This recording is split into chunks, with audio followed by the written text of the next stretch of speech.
You're not still afraid of me, are you? I've always helped you, haven't I? No! Damn it, you've done squat!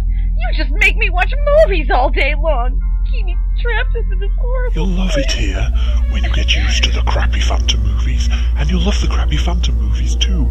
They're funny and amusing. You're not listening to me! I hate it here and I want to go home! Do you find that apt? What? What does that even mean? Exactly so. What? Mr. Reviewer, please. This can never work between us. But of course it can. You and I were meant for each other. You're the reincarnation of Christine, don't you know that? Even as her entrails exploded before my eyes, I knew that one day I would find her again. And I have. And tonight, now that there are no more movies to watch, we must consummate our love. I am a man like any other, with a man's needs and desires, and I will not be cheated of my nookie. I want a wife like any other man, and to screw with her on Sundays. This is rather sudden. Nonsense. We are old souls, you and I. Our love is an old love, baby. And anyway, like I said, there's no more films to watch, except the adult Phantom movies, like Phantom X and Phantom of the Cabaret. Perhaps we shall watch them together, and once you have been truly aroused by the mix of phantom and eroticism, we shall consume our love together beneath a moonless sky. Okay. Well, I'll tell you what. Why don't I just nip back up to my dressing room for a few minutes, and I'll slip into something a little more comfortable.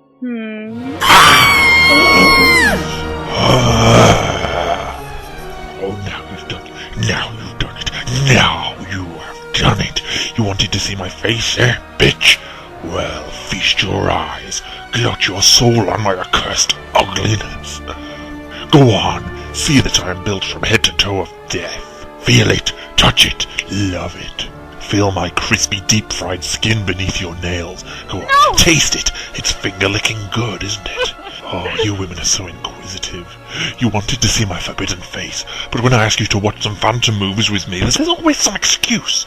But I'll make you suffer. Sit down, bitch, and make yourself uncomfortable, because we are going to watch the hell that is Angel of Music. No, please.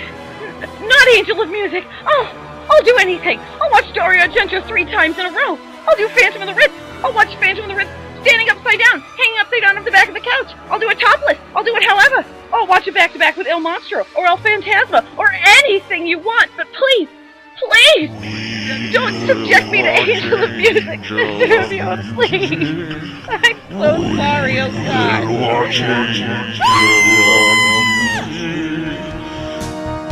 Beneath the opera house, I'm always there. I watch my phantom films down in my lair. And though I'm too ugly to wear deadly,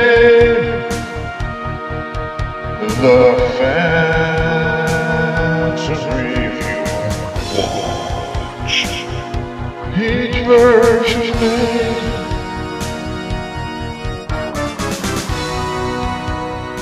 Angel of Music is the worst idea for a movie since Leprechaun in the Hood. But before I can really get my teeth into why it fails so miserably, I need to talk about Phantom fan movies. There's really not all that many of them, which I put down to the gender gap. I mean, amateur filmmaking is typically a slightly geeky male pastime, which is why you'll find millions of fan films for something like Star Wars, some of which are genuinely good, professional-looking products. But when it comes to Phantom of the Opera, which is typically a more female-orientated fan base, the only videos you tend to get are where girls are playing dress-up or pretending to be Raoul and Christine in front of the cameras. Like this one, which is actually one of the better ones I've come across, to be honest. Yay for awkward girl-on-girl kissing! Or you get the sort of films where they just play Let's Pretend and mime to the 2004 movie. Oh, how cute! They even recreated Caesar the Horse. And the bit wooden. Isn't that just adorable? Enough denied me and betrayed me. Is that a daffodil? He couldn't afford a rose, so he's singing with a daffodil. To love you when he heard you sing. Christine, you will curse the day you did not do all that the phantom asked of you.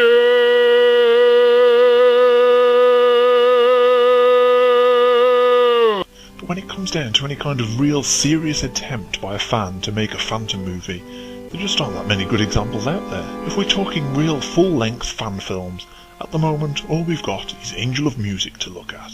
Now, you might think I'm being pretty unfair on this film. After all, it's made by amateurs, with amateur actors and amateur crew, and a very low budget, so is it really fair to criticise a movie like this? The question I need to ask is, was this film meant to be a light-hearted fan homage, just a bit of fun, something to do? Or was it a serious attempt to make a film? Undoubtedly, it was a real attempt. I mean, they're even selling this on DVD. They had a real budget, admittedly not huge, but they did pour a lot of money into this, and put huge amounts of time and effort into it, so to all intents and purposes, they were trying to make a real film.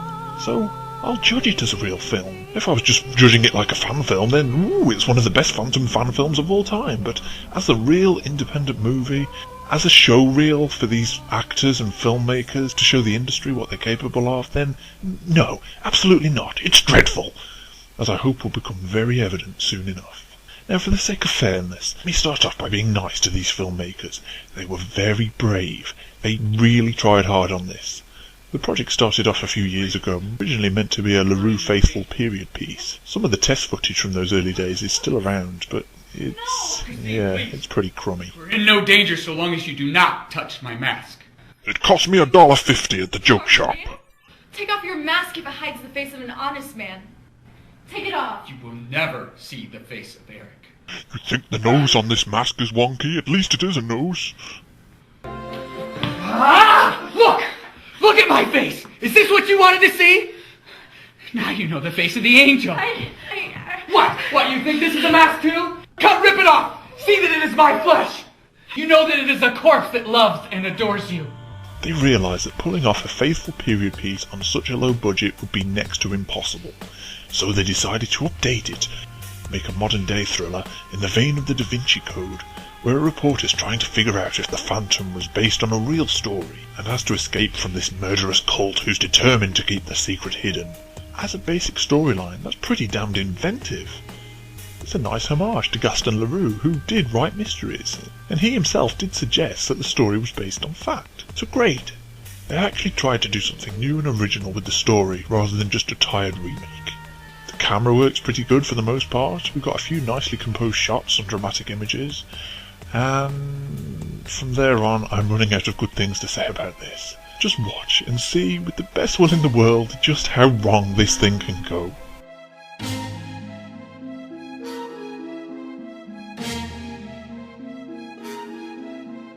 Oh, come on, just how ripped off from Vertigo is this music?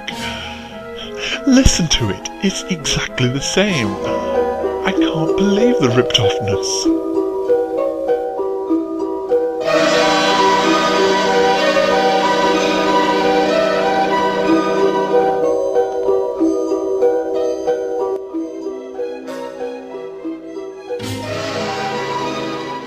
Our hero is a guy called Eric. What else? An award-winning newspaper writer who's become washed up after his obsession with Phantom of the Opera took over his life. Yeah, I know how that feels. And he's so obsessed with it and doesn't spend any time with his wife, Kristen. Not that I can say I can blame him, but yeah. So he goes to watch a lecture. Hey, what's that behind your ear? That pink thing? Is it a notebook? Is it a little flower? Hey! What's wrong with your face? The dead flesh of the face was unrecognizable. I mean, come on. What credible university runs courses on the Phantom of the Opera? Newsflash, it's not classic literature. Nobody gives a damn outside the fan community. Leroux based the story off of the Persian's diary, and that he claims he saw the Phantom's body. I just need some physical evidence. Certainly. One idea would be to check the original manuscript. But the original manuscript has been stolen. The police said there was a fire, maybe even arson. Obvious overdubbing. Sometimes the truth is something everyone already knows. What does that even mean? So our raving reporter goes off in search of the truth of what was in Gaston Leroux's lost manuscript. Maybe it was the mystery of the Purple Room, who knows? This is for an article? Yes, for the Epic. That wouldn't be the epic fail by any chance, would it? Why are they using this obviously green screen background? Are you telling me they couldn't find a street to film on in the whole of America? It's like something you get in an early 1990s talkie CD-ROM game. Did anything change from the original manuscript to publication? Just a few details. Thank you for your time. You're not going to ask any more? You're going to just leave it at that?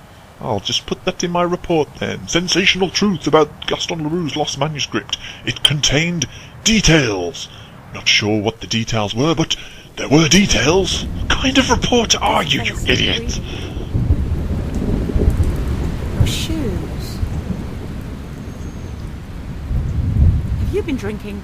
You always wear shoes when you've been drinking. God damn it, Eric.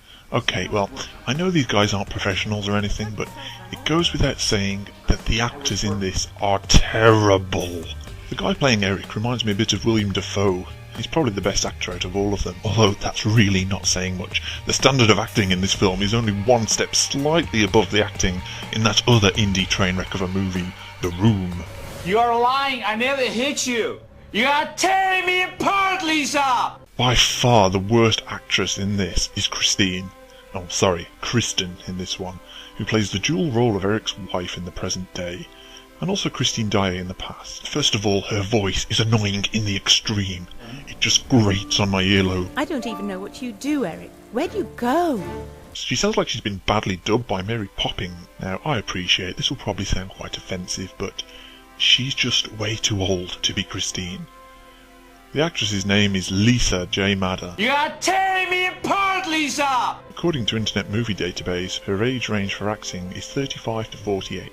And the thing about Christine is, she was meant to be in her late teens or early 20s tops. That would be like casting 30-year-olds in a musical about American teenagers. Oh, right, yeah.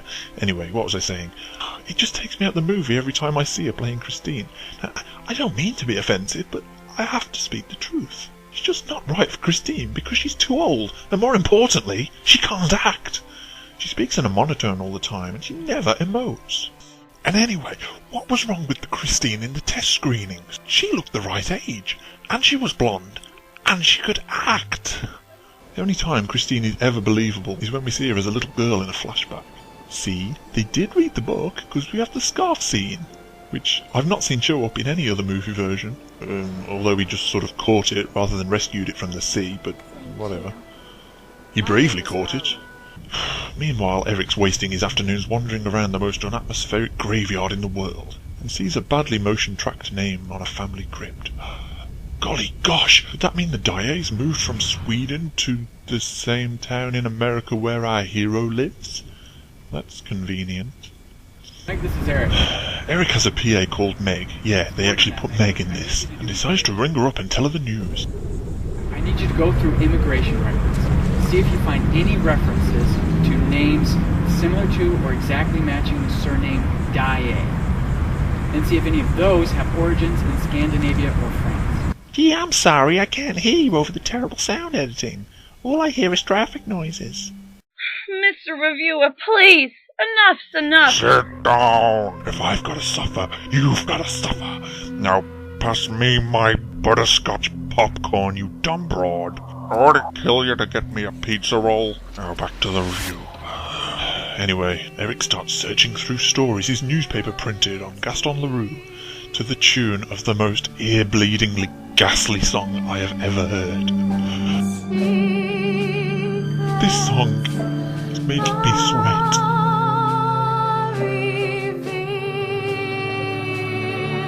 This must be what mad people hear all the time.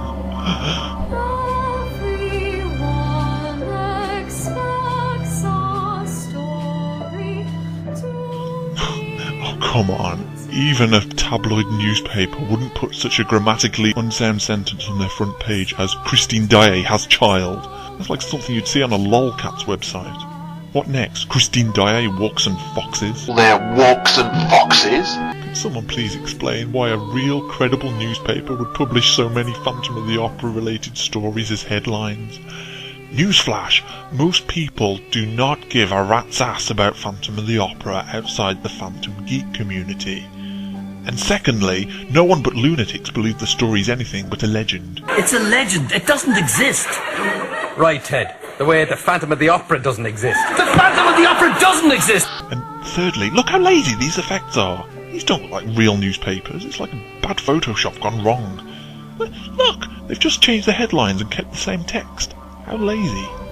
So while Eric is wasting all his time doing this, Kristen decides she needs a real man, like Raymond, this scruffy prepubescent Val character. Do you need something? I'm sorry, I don't know you. What's up with this guy? He looks freaking evil. Anyway, Christine gives Eric... Oh, sorry, I keep saying Christine. Kristen gives Eric an ear bashing for wasting all his time messing about with Phantom of the Opera related stuff. I know how that feels. I went to your office. God damn it, Kristen. Let's see that again in slow motion, shall we? Throw him to the floor again, sir. Oh yes, throw him to the floor, please. Kristen. I'm sorry. You are tearing me apart, Kristen. Now, due credit, this is one of the few good shots in the movie. So, hope you enjoyed that, because you won't be seeing another Take your one. mask off. If it covers the face of an honest man, take it off. You shall never see the face of Eric. I have to say, that is a cool mask, though. It's black, just like in the book. Christine, I love you. I am sorry. Hey look, his secret lair is all ornate and elegant, like it's supposed to be. Or maybe they were just too lazy to make a scary lair with candles. Don Juan Triumphant? Don Juan Triumphant! Eric, play for me. You must never ask me that. My Don Juan burns, Christine. But not by the fire of heaven. Oh golly gosh, they aren't going to attempt a Cheney-esque unmasking, are they? This should be interesting. I can play complex piano pieces without moving my arms or looking at the keys or music.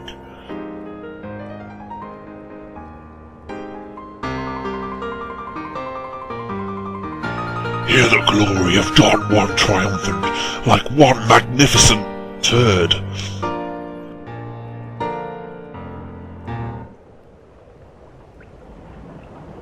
Wait, no, seriously, where's the real unmasking? Where's the reactions? Come to that, where's the deformity? I can't see a damn thing in these shadows. You wanted to know what I looked like? Emote, When a woman has seen me, she please, never forgets. emote! Would it hurt you just to act a little bit? Just a teensy-weensy bit, just for 1 minute in this whole movie? Look! Look at my face! Is this what you wanted to see? No, a million times no! I wanted to see some makeup at least. A bit of effort. I mean, even those no-budget student fan films stretched to a bit of black eyeliner or something. Anything is better than nothing. Give me something if you're trying to be professional, please. I am Don Juan Triumphant. I don't really know what's going on. That makes two of us, But mate. if you need anything... I don't... Ugh, this is just so uncomfortable. Ral looks seriously underage. But I do need someone here. You know, there are laws against this sort of thing, you know. What did she see in him? Look at him! Looks like Hayden Christensen in a wig. I think it's time to go. I'm sorry, it's just... Good night. You're too young, Raymond. Yes! Finally, this movie has some clarity.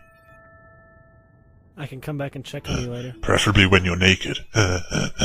Anyway, Eric's day just gets worse and worse. Why are you talking to my wife? There's a restraining order on you. You need to take some time away. And my weeks of research? What, should I just dump that in the garbage? You look like hell. You've been running up and down the hall like a crazy man. Good, so let me do my job. Come on, Richard, let me stay. Let me stay or I'll cry and stamp my foot. I'll go cool off. This is ridiculous anyway. Well, screw you guys, I'm going home. Is everything alright?